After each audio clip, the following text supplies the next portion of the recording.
Will the Americans back this? Will the Americans stay the course? You know, $3.50 gasoline. My attitude is, who cares? You're changing the arc of history. You're ending this 47-year war, et cetera, et cetera. Do we have confidence that American folks, particularly the hard-working folks in the middle class, will they back Mr. Trump? Well, I think they'll back him for a little while, but they're not going to back him forever. Look, there are three huge challenges that this administration has tackled.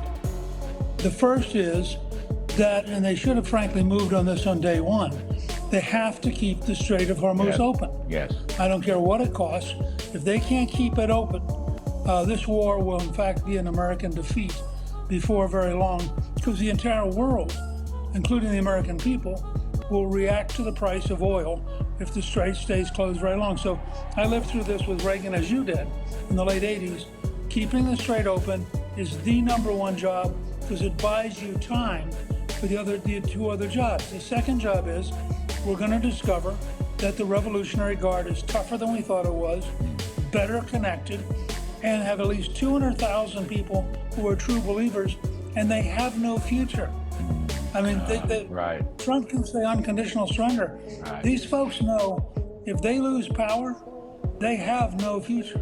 And the third challenge is, how do you arouse and organize the street, the 85 million or so people in Iran who do not want the current regime, but they're unarmed, they're unorganized, and that has to be solved. These three problems are going to decide whether this was a stroke of genius or, frankly, a step into quicksand. And I think that the president has to focus very hard on solving these three issues. Well, it sounds like they're going after. They may have been late to the starting gate, but on the Hormuz issue, it sounds like they're working very hard. And I just have to believe, Newt, if CENTCOM's going to, I mean, yes, we have reinsurance guarantees. That's easy. CENTCOM, the great U.S. Navy, once they go to work, they're not going to reopen. I mean, I think this has got to be the end of the Iranian, monopoly over the Persian Gulf and oil and the global price. I mean, there's so much oil supplies. We're not, the United States itself, we're not even dependent on the Middle East for oil supplies. But anyway, it just sounds like once we get to work on it, it's going to be, we'll take care of that too. Well, we have the potential to take care of it. But remember, these folks aren't stupid. They watched us in the 80s. Reagan destroyed about half of the Iranian Navy in 2 days when they took us on, and when his administration. What they've done, though, is they have dug into cliffs, much like somebody compared it to Iwo Jima. They have a lot of cruise missiles and other things that are, or rather drones and other things that are hidden away. And they have tried to create a porcupine effect.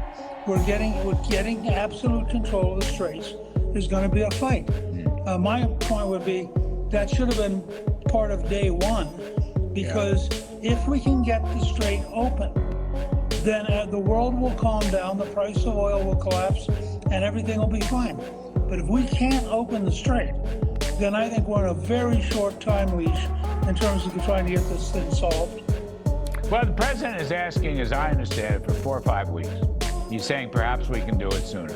He's asking for 4 or 5 weeks. On Hormuz, I agree with you. I talked about it Friday. They let that one get away, but now they're on it. There's 4. I think I just have to believe, Newt, in my heart of hearts, the Americans will be a lot more patient and supportive of the president. This is such a no.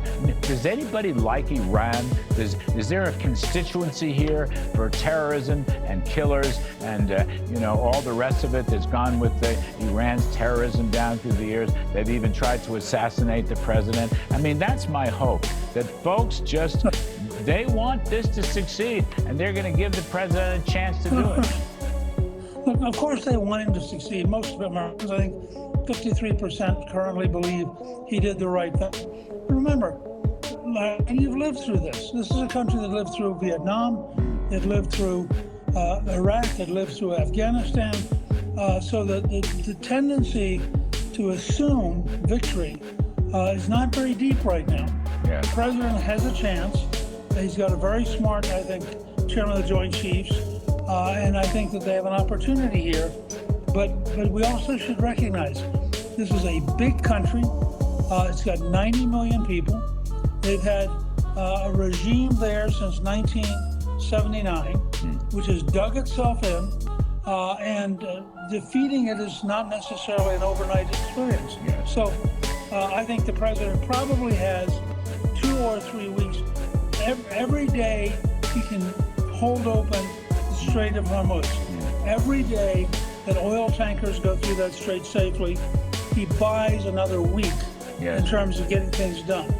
And that's why I think the actual critical path for this whole fight is to get the strait open, have lots of ships coming through safely, have the price of oil collapse, and all of a sudden people will relax and say, you know, we are going to win this thing. But that I think is the question which has to be answered. Well, listen, I raised it last Friday and again today, so I can't disagree with you. Cannot disagree with Newt Gingrich. I got to jump, Newt. Thank you ever so much. We appreciate it, as always. All right, folks.